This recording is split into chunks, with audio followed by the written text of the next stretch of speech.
বরফ বরফ বরফ লাগবে নাকি কারো বরফ? দেখেন, কারো যদি বরফ লাগে তো আমাদের এখান থেকে এসে নিয়ে যেতে পারেন। দেখেন কি অবস্থা।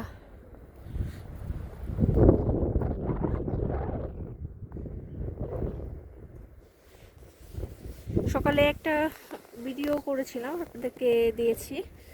তো সবাই স্নো পরিষ্কার করছে। এখন আমি দেখাচ্ছি আপনাদেরকে। দেখেন যে স্নো কি পরিমাণের পড়েছে। সবার গাড়িগুলি মানে উপরে তো পড়েছেই, গাড়িগুলি ডুবে গেছে। কিছুটা অংশ দেখা যাচ্ছে। এই যে ওনারটা উনি পরিষ্কার করেছে, ওদিকে সবাই পরিষ্কার করছে। এই গাড়িটার অবস্থা দেখেন, পিরামিড হয়ে গেছে পুরো। পুরো পার্কিং এর অবস্থা একদম বাজে হয়ে গেছে। আর বরফের পরিমাণটা আপনারা দেখেন, এদিক থেকে দেখাই এটা কত সেন্টিমিটার হবে, দেখলেই আন্দাজ করতে পারবেন। এই যে কিছু কিছু গাড়ি তো দেখাই যাচ্ছিল না সকালে, এখন তো একটু রোদ্রের কারণে বাতাসের কারণে এগুলি ঝরে পড়ছে। পুরো গাড়ি ঢেকে গিয়েছিল।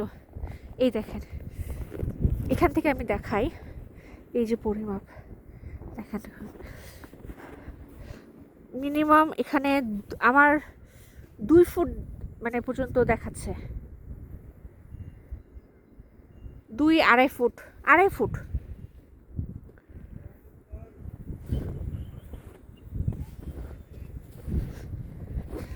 এই হচ্ছে অবস্থা। এই গাড়িটা দেখেন পুরো ঢেকে গেছে। এই গাড়িটা, এই গাড়িটা, এই যে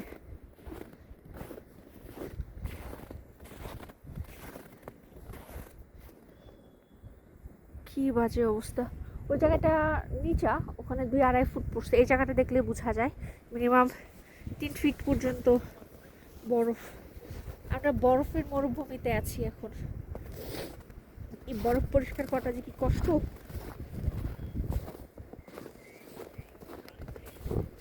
এই হচ্ছে অবস্থা।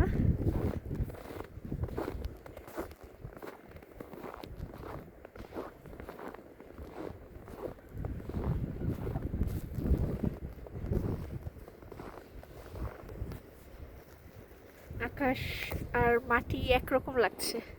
এই দেখেন, দেখতে পাচ্ছেন কিনা যায় না, বাতাস, প্রচন্ড বাতাস হচ্ছে, বরফগুলো উঠতেছে।